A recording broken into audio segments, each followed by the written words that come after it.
Physics का क्या हाल चाल है। फिजिक्स हो ही नहीं रहा, बहुत हार्ड लग रहा है। उससे अच्छा मैं मैथ्स पढ़ लेता हूँ, केमिस्ट्री पढ़ लेता हूँ। कई सारे बच्चे ऐसे हैं कि जिसने फिजिक्स को पढ़ना ही छोड़ दिया है। फिजिक्स में डरते क्यों है यार? फॉर्मूले याद नहीं है तो कॉन्सेप्ट्स की क्लैरिटी ही नहीं है। आपके ही नहीं है, बहुत सारे बच्चों के है। फिजिक्स को अच्छा करना है, क्या आप स्पेसिफिकली कर सकते हो वो भी मैं आपको बताऊंगा आने वाले 99% अगर आपको फिजिक्स में लाना हो तो 32-34 मार्क्स पे आ जाता है। केमिस्ट्री में देखो तो 40+ होता है, मैथ्स में देखो तो 70+ होता है। अगर आप चाहते हो कि अपने ड्रीम कॉलेज की तरफ जाओ, फिजिक्स में भी एक डिसेंट स्कोर बहुत जरूरी है। आसान 4 स्टेप्स बताऊंगा, अभी से फॉलो करोगे तो 99% भी पक्का हो जाएगा। हेलो बच्चों, वेलकम टू गणित अंक। क्या हाल चाल है? अगर मैं आपसे पूछूं कि यार फिजिक्स का क्या हाल चाल है, कैसे चल रहा है फिजिक्स, तो हर बच्चा या तो डरा हुआ रहता है या कंफ्यूज रहता है। पता नहीं यार, आप में कई सारे बच्चे ऐसे हैं कि जिसने फिजिक्स को पढ़ना ही छोड़ दिया है। कहते हैं सर फिजिक्स हो ही नहीं रहा, सर फिजिक्स बहुत हार्ड लग रहा है, अरे सर इसको टाइम देता हूँ लेकिन फिर भी क्वेश्चन सॉल्व नहीं होते, उससे अच्छा मैं मैथ्स पढ़ लेता हूँ, केमिस्ट्री पढ़ लेता हूँ। लेकिन बच्चों एक बात समझनी ज़रूरी है कि मैथ्स कितना भी कर लो, 70 मार्क्स के आगे लाने में बड़ी टाइम लग जाएगा, बहुत एफर्ट लग जाएगा। केमिस्ट्री कितना भी कर लो, 40-42 के बाद मार्क्स स्कोर करने में काफ़ी टाइम लग जाएगा। अब आपको फिजिक्स में भी डिसेंट स्कोर करना ज़रूरी है। अगर आप चाहते हो कि अपने ड्रीम कॉलेज की तरफ जाओ, आप अपना 140-150 टोटल लेके आओगे, तो उसके लिए फिजिक्स में भी एक डिसेंट स्कोर बहुत ज़रूरी है। तो चलिए आज हम डिस्कस करेंगे कि फिजिक्स में हम कैसे अच्छा स्कोर ला सकते हैं, कैसे हम 99% की तरफ तो जा ही सकते हैं, लेकिन जो बच्चे बहुत डरे हुए हैं, जो बच्चे फिजिक्स को कर ही नहीं रहे हैं, वो क्या कर सकते हैं। आसान 4 स्टेप्स बताऊंगा, अगर आज से फॉलो करोगे, अगर अभी से फॉलो करोगे तो पक्का आप डिसेंट स्कोर की तरफ जाओगे, मतलब 95% तो पक्का क्रॉस करोगे। और अगर ईमानदारी से कर लिया, अच्छे से हो गया, तो 99% भी पक्का हो जाएगा। और बच्चों इससे पहले मैंने आपको केमिस्ट्री और मैथ्स में भी क्या क्या करना चाहिए, कैसे करना चाहिए, कैसे आप बहुत अच्छा स्कोर कर सकते हो बताया है। मेरे पुराने 2 वीडियोस देखना आप, ठीक है? तो अगर आपने नहीं देखे होगे तो जरूर देखना, बहुत सारी बातें बताई है जो आपको हेल्प करेगी केमिस्ट्री और मैथ्स में भी स्कोर करने के लिए। तो चलिए आज बात करते हैं कि केमिस्ट्री को कैसे हम अच्छा कर सकते हैं, 0 से 95% की तरफ या 99% की तरफ हम कैसे जा सकते हैं। सबसे पहली बात तो यह है कि हम फिजिक्स में डरते क्यों है यार? बहुत सारे बच्चे, कारण क्या है इतना फियर? आपके सीनियर्स को भी था, आपको भी है, हर साल की ये कहानी है। क्यों? तो यार जब मैं बच्चों से पूछता हूं तो सबका ये कहना है सर फॉर्मूले याद नहीं है। फॉर्मूले याद है सर, लेकिन क्वेश्चन पढ़ता और पता ही नहीं चलता कि कौन सा फॉर्मूला लगाना है। सर कॉन्सेप्ट्स की क्लैरिटी ही नहीं है। सर बड़ा डर लगता है, पता नहीं सॉल्व करने जाता हूं तो कैलकुलेशंस में अटक जाता हूं।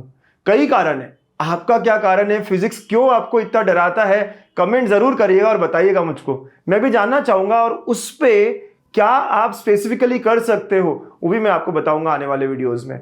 फिजिक्स को अच्छा करना है और मैं आपकी हेल्प पूरी करना चाहता हूं, बट आप कमेंट करके जरूर बताइएगा कि what makes you fear physics. तो यार बच्चा लोग, ये कारण बहुत सारे लोगों के हैं, आपके ही नहीं है, बहुत सारे बच्चों के हैं। और मैं कह रहा हूं ना, इसी वजह से 99% का जो स्कोर है ना, वो फिजिक्स में बहुत कम मार्क्स पे आ जाता है। शिफ्ट्स अलग अलग होती है, एमएसटी सीईटी में कुछ मीडियम, कुछ डिफिकल्ट, कुछ इजी, लेकिन ऑन एन एवरेज 99% अगर आपको फिजिक्स में लाना हो तो 32-34 मार्क्स पे आ जाता है। ठीक है, सिर्फ 32-34। आप समझते हो बात को? अगर यही नंबर आप केमिस्ट्री में देखो तो 40+ होता है, मैथ्स में देखो तो 70+ होता है, बड़ा नंबर है। लेकिन फिजिक्स में 32-34 पे आप 99% क्रॉस कर सकते हो। कारण एक ही है, बहुत बच्चे डरते हैं, बहुत बच्चे कुछ नहीं करते हैं, बहुत बच्चों ने प्रैक्टिस करना कम कर दिया होता है, इसीलिए कंपटीशन थोड़ा कम हो जाता है। और अगर आप बाय चांस 25 से 30 के बीच में लेके आओ, 25 से 30 के बीच में, तो यहां इतने मार्क्स पे तो आप 95%, ये अगर मार्क्स आ जाते हैं तो आप 95%, मतलब कि टॉप 5% बच्चों में हो जाते हो फिजिक्स में। तो 25 मार्क्स लाना यानी आधा पेपर को ठीक करना, उसमें भी कोई नो निगेटिव मार्किंग है भाई, कोई निगेटिव मार्किंग नहीं है, कुछ तो भगवान दे देता है आपको 3, 4, 5 मार्क्स। तो अगर मैं 20-22 मार्क्स भी खुद की मेहनत से लेके आ रहा हूं, आप टॉप 5% में आ सकते हैं। सर क्या करें? सर मुझे भी लाना है, मैं भी यही चाह रहा हूं कि मैं डिसेंट स्कोर करूं, 25 से 30 तो स्कोर करूं। क्या करना है? 4 सिंपल स्टेप्स। मैं आज आपको बताने वाला हूं सिर्फ और सिर्फ 4 सिंपल स्टेप्स। अगर आप ठीक आज प्रॉमिस करते हो ना मुझे कि सर मैं फॉलो करूंगा इन 4 स्टेप्स को, मैं प्रॉमिस करता हूं कि आप 25 से 30 के बीच में तो पक्का स्कोर करोगे। 0 से पक्का 25 से 30 के बीच में जाओगे। और वो है step number 1, start with easy chapters. Confidence build करो। अब इजी चैप्टर्स मतलब कौन से चैप्टर्स सर? आपको कौन से इजी लगते हैं? हर कोई कुछ कुछ चैप्टर्स पढ़ चुका होगा। किसी ने रोटेशनल डायनामिक्स 2-3 बार देखा होगा, वो फैमिलियर हो गया होगा। किसी के लिए ये टॉपिक बहुत डिफिकल्ट होगा। किसी ने कुछ और टॉपिक को देखा है, अच्छे से सॉल्व किया, तो उसके लिए वो इजी है। तो लिस्ट डाउन करो कम से कम 6 चैप्टर्स, 5 से 6 चैप्टर्स, कम से कम 6 चैप्टर्स जो आपके लिए इजी होंगे, और उनको आप अगले महीने के एंड तक क्लियर करो। दिसंबर एंड तक आप अपने जो इजी चैप्टर्स है उनको क्लियर करो। आप बोलोगे सर आप ही बता दो ना कौन से इजी चैप्टर्स है। तो चलो, जो मैक्सिमम बच्चों को इजी लगते हैं वो चैप्टर्स बता दूं मैं आपको। एक है मॉडर्न फिजिक्स के 3 चैप्टर्स, वो ड्यूअल नेचर, फिर उसके बाद में atom and nuclei, semiconductor devices, और यहाँ से दो क्वेश्चंस भी आते हैं, मतलब आपका वेटेज भी अच्छा क्लियर हो जाता है। इसके अलावा बहुत सारे बच्चों को electric current due to magnetic effect वो जो है वो वाला हो गया, या मैग्नेटिक मटेरियल्स हो गया, छोटे छोटे है, करंट इलेक्ट्रिसिटी, या पार्ट 1 में भी एक आधा चैप्टर आपको हो सकता है जो आपने करा हुआ हो और वो इजी लगे आपको। तो 6-7 चैप्टर्स आप बड़े आराम से जो मैंने बताया आप कर सकते हो। और बहुत छोटे छोटे चैप्टर्स है, मैग्नेटिक इफेक्ट हो गया या मैग्नेटिक मटेरियल हो गया, ये छोटे छोटे चैप्टर्स है, 1-2 फॉर्मूले वाले चैप्टर्स है, या फटाफट कर भी सकते हो। हाँ, आराम से कर सकते हो। और ये 6-7 चैप्टर्स को आप अगले 1.5 से 2 महीनों में कंप्लीट कर दो। देखो यार, इनिशियली इजी चैप्टर्स को पिक करोगे, इनको सॉल्व करोगे, इन पे पूरी प्रैक्टिस करोगे तो कॉन्फिडेंस बिल्ड होगा। और एक बार कॉन्फिडेंस बिल्ड हो गया तो हम आगे और नए नए चैप्टर्स की तरफ जाएंगे, पसंद करने लग जाओगे, फिजिक्स को पढ़ने लग जाओगे। तो स्टार्ट विथ इजी चैप्टर्स। अभी लिस्ट करो आराम से 6 चैप्टर्स, वो कौन से हैं जो आप पहले करना चाहोगे। छोटे हो बड़े हो उससे कोई फर्क नहीं पड़ता, लेकिन वो 6 चैप्टर्स कौन से हैं। This step 1। स्टेप 2, पढ़ते हैं लेकिन कुछ लिख कर नहीं देखते हैं, फॉर्मूला बुक बनाते ही नहीं है। आपके सामने होना चाहिए कि यार ये चैप्टर में क्या क्या है, क्या क्या पूछा जाता है, क्लियरली 1 या 2 पेज के, और वो भी आपके खुद के नोट्स होने चाहिए। इसके ले लिए डाउनलोड कर लिए, उसके डाउनलोड कर लिए, फिर बाद में जब पढ़ते हो तो कंफ्यूजन में रहते हो, अरे ये क्या आया, ये कहाँ से आया, ये कैसे हो रहा है। खुद के हाथ से बनाए हुए, कम से कम खुद के हाथ से बनाए हुए फॉर्मूला बुक होनी चाहिए। मतलब अपने आंखों के सामने हो कि इस चैप्टर में इतना ही है, मुझे सारा याद आता है। अब बार बार इसको पढ़ना है, बार बार एग्जाम को यही तब उसको पढ़ना है, कोई टेस्ट दे रहे हो उसके पहले पढ़ना है, आखिरी में भी जब एमएसटी सीटी के एग्जाम दोगे उसके पहले भी पढ़ने के लिए हमें कुछ चाहिए रहेगा।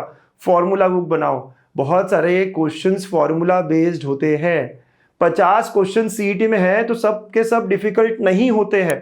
15 क्वेश्चंस तो कम से कम 15 क्वेश्चंस फॉर्मूला बेस्ड होते हैं। फॉर्मूला आएगा, वैल्यू पुट करोगे, दैट्स इट, आपका आंसर बन जाएगा। तो फॉर्मूला शीट बनाना ये सेकंड टास्क है आपका। Then step number 3, numerical practice. और ये बहुत कम बच्चे करते हैं, बहुत कम बच्चे हैं जो एक्चुअली न्यूमेरिकल प्रैक्टिस या सॉल्व कर करके देख रहे हैं, आखिर तक आंसर्स लेकर आ रहे हैं। ये आपको करनी है। यहां मैं आपको कहूंगा खुद से चैलेंज लो, प्रॉमिस करो कि 10 क्वेश्चंस तो मिनिमम रोज करूंगा। 10 क्वेश्चंस। अगर मैंने 10 क्वेश्चंस फिजिक्स के नहीं किए मतलब उस दिन मैंने कुछ काम नहीं किया। ये ठान लो, ये दिल को कह दो। वो 10 क्वेश्चंस कोई भी हो सकते हैं। तो डेली 10 क्वेश्चंस का आप खुद को चैलेंज दो, है ना। आप खुद को देखो कि अगले कितने दिन आप ये कर सकते हो। और अगर 10 करते चले गए, यहां से 100 दिन, 120 दिन है, तो कब 1000 क्वेश्चन, 1200 क्वेश्चन हो जाएंगे आपकी फिजिक्स के, आपको पता ही नहीं चलेगा। और आपको बहुत स्ट्रांग बना देगा फिजिक्स में। तो 10 क्वेश्चन मिनिमम। अगर डर लगता है तो बेसिक्स करो, बहुत सिंपल करो। इवन बोर्ड्स न्यूमेरिकल फर्स्ट में कहूंगा। सर बहुत डिफिकल्ट लगता है, मुझसे तो सॉल्व ही नहीं होते न्यूमेरिकल्स, मैं क्या करूं, कैसे करूं। मैं कहता हूं बोर्ड्स की टेक्स्ट बुक निकाल, उसमें सॉल्व एग्जांपल्स कौन से हैं वो कर पहले, है ना। उसके बाद जो एक्सरसाइज में दिए हुए क्वेश्चंस है वो कर। इससे बोर्ड्स भी हो जाएगा, बोर्ड्स में भी अच्छा स्कोर कर लोगे, और सीईटी में भी बोर्ड के क्वेश्चंस आते हैं। अगेन मैं कहूंगा 50 में से 15 क्वेश्चन तो ऐसे होते हैं जो बहुत easy formula based text book level के क्वेश्चंस होते हैं, राइट। वो आप टारगेट कर सकते हो। तो बोर्ड्स के न्यूमेरिकल्स, सर कहां से करूं, क्या नहीं करूं। बोर्ड न्यूमेरिकल फर्स्ट, और उसके बाद है step 4 which is the most important step, PYQs करने हैं, प्रीवियस ईयर क्वेश्चंस। कम से कम पिछले 2-3 साल के प्रीवियस ईयर क्वेश्चंस, और वो भी 2 बार। अब आप बहुत सारे लोग कहेंगे कि पीवाईक्यूज मत करो, इस बुक से सॉल्व करो, उस बुक से सॉल्व करो, कॉन्सेप्ट्स को बहुत अच्छा करो। अरे भाई, हमें एमएचटी सीईटी में स्कोर करना है, इतना टाइम भी नहीं है और इतनी एनर्जी भी देनी नहीं है कि मैं इतनी सारी बुक्स करूं, इतना सारा कॉन्सेप्ट करूं। भाई भाई भाई, मुझे फिजिक्स में स्कोर करना है, उसको करने का सबसे इजी तरीका है पीवाईक्यूज। थोड़ा लॉजिक लगाओ ना आप। हर साल 15-15, 16-16 शिफ्ट्स होती है, हर शिफ्ट 50 क्वेश्चन, तो 800 सवाल आपको मिलते हैं। क्या आप खुद ही सोचो कि पेपर सेटर जब अगले साल पेपर सेट करेगा, सारे 800 क्वेश्चन नए लाएगा क्या? कुछ क्वेश्चंस नए होंगे, लेकिन मैक्सिमम क्वेश्चंस रिपीटेटिव होते हैं, सिमिलर होते हैं। कितने टॉपर्स के पॉडकास्ट में हमने बात करी इस बात पे, और हर कोई कहता है कि यार मुझे तो फिजिक्स डिफिकल्ट लगता था, मैं पीवाईक्यूज को रट लेता था और सेम टू सेम आते थे। तो मेन बात है कि सेम टू सेम आते थे। तो अगर कोई कहे पीवाईक्यूज मत करो, पीवाईक्यूज से कुछ नहीं होता, आप कहो भाई मैं फिजिक्स गुरु बनने नहीं आया, मैं फिजिक्स में बहुत कुछ समझ रहे हो, मुझे स्कोर करना है और पीवाईक्यू सबसे अच्छा जरिया है। इस साल तो 2 बार सीटी होगी, तो 1600 क्वेश्चंस बनाने होंगे उन्हें यार, और पीसीबी में भी और 1600, 3000 के आसपास क्वेश्चन पेपर सेटर कहां से लाएगा? उसको रिपीट करना ही पड़ेगा, उसको पीवाईक्यूज को चूज करना ही पड़ेगा, वापस देना ही पड़ेगा। तो पीवाईक्यूज करो, अंडरस्टैंड करो कि पैटर्न कौन सा है जो बार बार आ रहा है, वो कौन से क्वेश्चन है जो इजी है और मैं कर पा रहा हूं, उसे निकालो। और एक बार नहीं, 2 बार पीवाईक्यूज करने हैं। इससे अच्छी प्रिपरेशन और कुछ नहीं होगी। तो जब आप न्यूमेरिकल सॉल्व कर रहे हो, बोर्ड्स के न्यूमेरिकल्स, उसके बाद पीवाईक्यूज, है ना, ये आपके स्टेप्स होने चाहिए। तो दिस आर द 4 स्टेप्स। अगर आप कर लेते हो ना ये 4 स्टेप्स में, तो आप सच में 25 से 30 मार्क्स तो ला ही सकते हो। बस आपको करना है, ठानना है। और यार, गणित अंक हमेशा हर चीज को एनालाइज करके बताता है। तो चलो डिटेल्ड एनालिसिस देखते हैं हर चैप्टर का। यहाँ पे ये एनालिसिस आपको बहुत कुछ दिखाता है कि यार पेपर सेटर्स क्या सोचते हैं, कौन से चैप्टर में ज्यादा क्वेश्चंस आते हैं, कितने क्वेश्चंस किस शिफ्ट में कितने आए हैं, किस ईयर में, वो सब दिखा रहा है।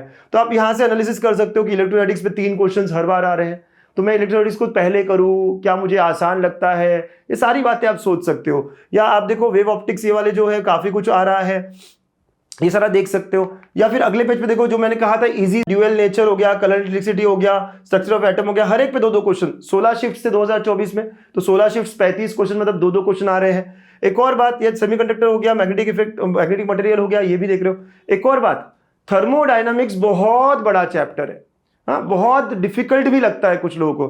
क्वेश्चंस कितने आ रहे हैं आप देखो यार, हार्डली 2 क्वेश्चन, कभी कभी एक ही क्वेश्चन आ रहा है। तो आप ये सोच भी सकते हो कि थर्मोडायनामिक्स में मुझे इतनी एनर्जी देनी चाहिए, या रुक जाऊं, बाद में करूं, पहले कुछ और कर लूं। तो ये सब सवाल के आंसर तभी मिल सकते हैं जब आप इतना अच्छे से एनालाइज करते हो।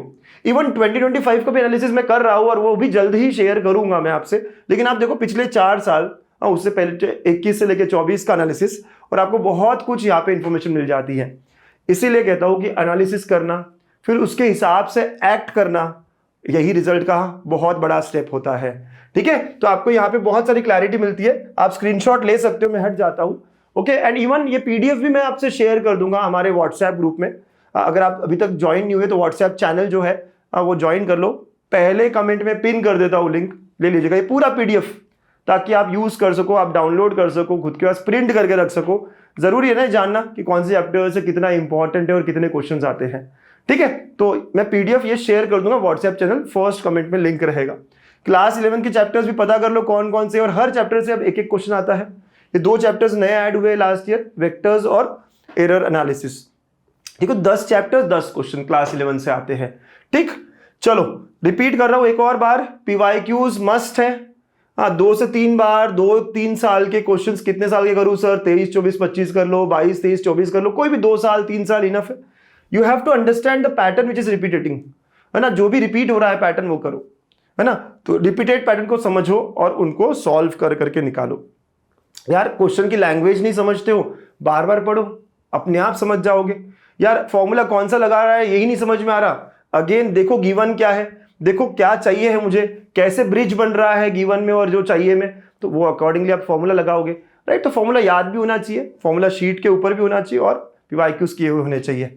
ठीक, ये सब कर लीजिए, और फिर आखिरी चीज है, खुद के पढ़ाई को ट्रैक कर लो। हाँ, मैंने कितना पढ़ा है, क्या पढ़ा है, ये वेटेज दिया है मैंने, और अगेन जो जो मैंने किया है टिक करते चलो। यार मैंने ना फॉर एग्जांपल करंट इलेक्ट्रिसिटी का कॉन्सेप्ट हो गए मेरे, ठीक है, कॉन्सेप्ट डन, PYQs डन, फिर टेस्ट भी डन। तो जितने टिक्स आएंगे, जितने ज्यादा टिक्स उतना ज्यादा आप स्कोर करोगे। तो टिक लगाना छोड़ दो। और जैसे मैंने कहा है, दिसंबर के महीने के एंड तक 6 चैप्टर्स पे आपके टिक हो जाने चाहिए। 6 चैप्टर्स। कोई भी चैप्टर कब कंप्लीट होता है? जब मैं उसकी टेस्ट या PYQs कर लेता हूं।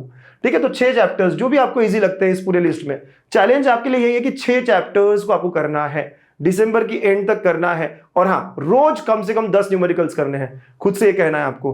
ठीक है, और ये ट्रैकर्स भी अगर आपको वो लगता है सर कहां मिलेंगे, ये नहीं है मेरे पास, डाउनलोड करने हैं, अगेन चलिए मैं ये भी डाल देता हूं उसी व्हाट्सएप ग्रुप में, है ना, जो व्हाट्सएप चैनल हमारा है MST CET 26 फोड़ना है वाला, उस पर डाल दूंगा लिंक, फर्स्ट कमेंट में पिन कर रहा हूं। तो ये ट्रैकर्स भी वहां शेयर कर देता हूं ताकि आप डाउनलोड कर सको और यूज कर सको।